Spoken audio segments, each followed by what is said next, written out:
when my son confessed his unspoken feelings. Our once simple relationship became complicated beyond repair. On a calm evening, our quiet neighborhood was bathed in a beautiful orange glow as the sun started to drop behind the hills. The radio was humming softly in the background while I was in the kitchen making dinner. Eric, my son, had recently spent the weekend at home after attending college. The house exuded a serene, cozy vibe, the kind of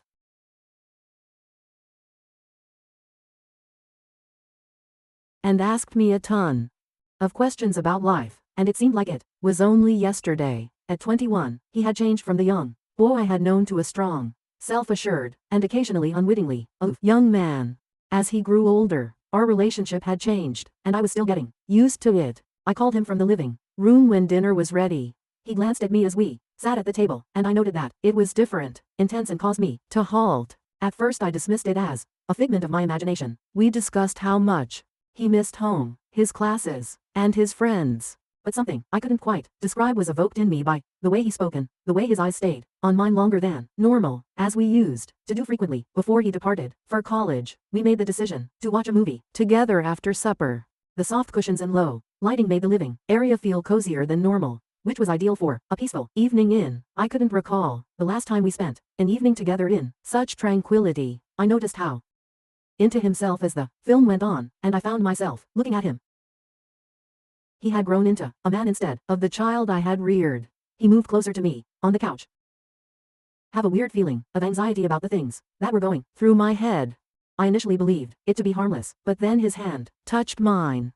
Something electrifying, something I knew I shouldn't feel, sparked through me.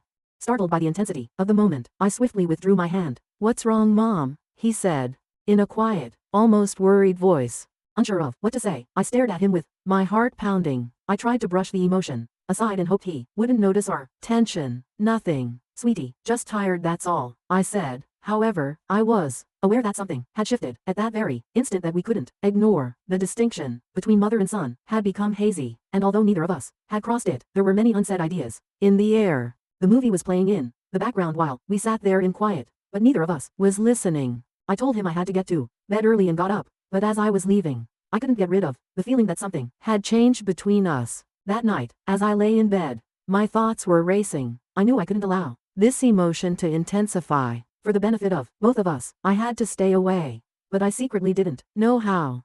I felt uneasy when I woke up the following morning. I kept thinking about what had happened the night before. I made an effort to dispel the sensation by telling myself it had all been in my imagination. Nothing more, nothing less than I was his mother. I had a profound love for him, but not in a way that would ever be interpreted incorrectly. I convinced myself that I was acting irrationally. By the time I made it downstairs, Eric was already up and enjoying a cup of coffee at the kitchen table. He smiled at me as like nothing had occurred. Perhaps it had been nothing at all, simply a strange moment that only I had observed. I made the decision to ignore it for the time being. "Morning," I responded, attempting to sound as regular as possible while feigning a grin. "Morning, Mom," he said in a relaxed and informal tone. I was considering taking a hike later.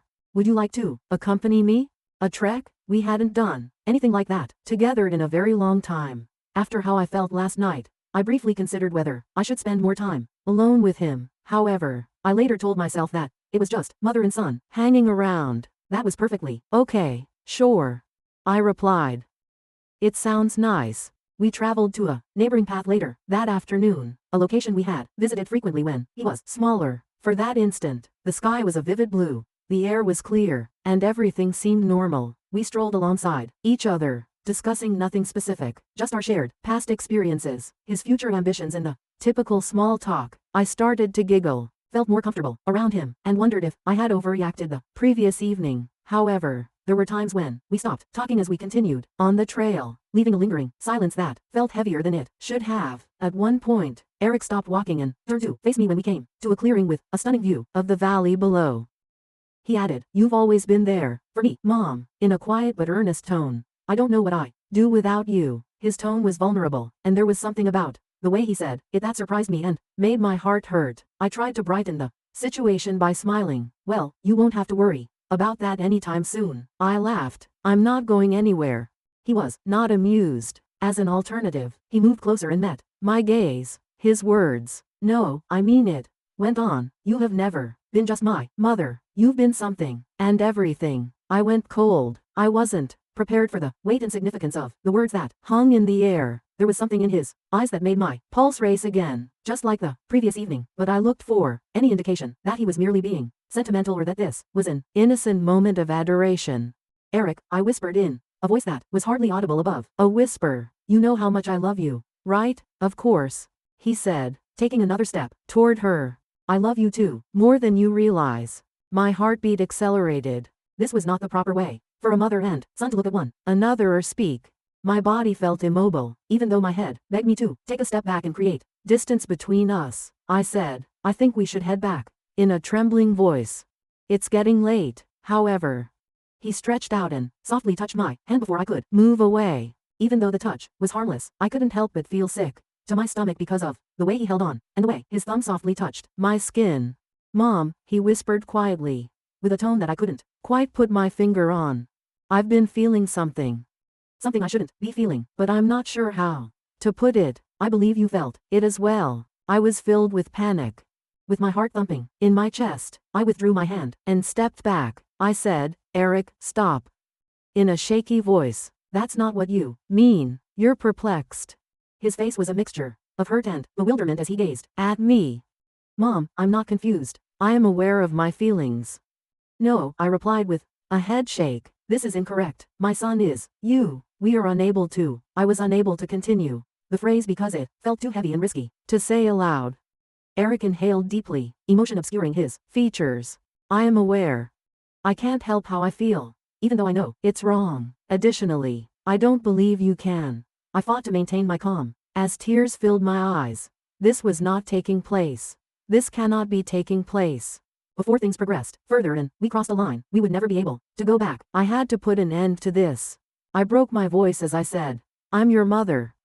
I also adore you, but not in that way. We can't. I can't. Thick and oppressive, the words hovered between us. His shoulders slumped in defeat and I could see the sorrow in his eyes. He nodded slowly while down at the floor, in embarrassment. I apologize, he muttered. I had no intention of. I didn't want to cause you any discomfort. I took a deep breath, attempting to suppress the tumultuous mixture of feelings churning within me. Though I wasn't positive, I answered quietly, it's okay, and suggested that we simply head home. The silence on the way home felt oppressive. We both remained silent. Eric and I, every second, felt excruciatingly long because of the weight of what had been said on the trail hanging between us. My mind was racing as I tried to comprehend what had just transpired, but I kept my eyes on the road. His confession of feelings, and the words that came out of his mouth astounded me. Everything I believed to be true about our relationship seemed to have been completely turned upside down. Upon arriving at the driveway, Eric murmured that he was heading to his room. He vanished up the stairs and I did nothing to stop him. My body shook with the feelings I had been suppressing since the trail moment and I fell onto the couch. I had no idea how to interpret any of it. He was my baby boy, my kid, but he was no longer a boy, and it was becoming frighteningly obvious that our connection had become more complicated than either of us had anticipated. The way he had looked at me, and the way his palm had lingered on mine, told me otherwise, even though I wanted to think that his feelings were only a phase, something temporary that would pass with time. I experienced a feeling of guilt, like if I had done something wrong. Perhaps I had been too close, too loving over the years. However, it wasn't correct, was it? It was expected of mothers to care for, love and support their sons. I had only ever done that. However, the odd tension that had developed between us now poisoned everything, and I was at a loss for how to resolve it. I tried to avoid him for the remainder of the day by keeping myself occupied with household tasks and anything else that would take my mind off of my feelings of perplexity. I was emotionally spent by the time evening arrived. Though I knew I couldn't escape it indefinitely, I didn't want to face what had happened. Eric and I couldn't continue acting as though nothing was wrong when it was so obviously not. I had been lying in bed for that night when I heard someone knock on my door. My heart fell. I recognized him. Mom, can I come in? Eric said in a quiet, almost tentative tone. My mind was screaming at me to say no, to put some distance between us, but I hesitated. But I knew I couldn't ignore him any longer. Despite how uncomfortable it was, I had to confront this. Come in, I whispered softly as I sat up in bed and pulled the blankets up over my head, hoping that they would protect me from the impending mental storm. Eric entered, appearing just as torn and uncertain as I was. For a minute, unsure of what to do with himself, he stood at the edge of the room. He sat down on the bed's edge after a few seconds, but he remained at a distance. He said, "I'm sorry," in a regretful tone. What I said previously wasn't appropriate. I'm not sure what happened to me. Trying to think of the perfect words, I nodded slowly. What happened earlier, Eric, that can't happen again, I added, acknowledging that this was confusing. We must exercise caution. Things aren't meant to be this way. I know, he said in a whisper, his eyes sad. But Mom, it's really difficult. I have no idea why I feel this way. I've made an effort to ignore it, but it keeps returning. I was deeply affected by what he said. I was overcome with sadness for him, for us both. Really, I never thought I would find myself in this predicament. But here we were, caught in a maze of feelings that neither of us could unravel. I repeated, "I'm your mother," in a soft yet forceful voice. "I can only ever be that. You're aware of that, aren't you?" He nodded despite the agony in his eyes as he stared at me. "I know," he replied.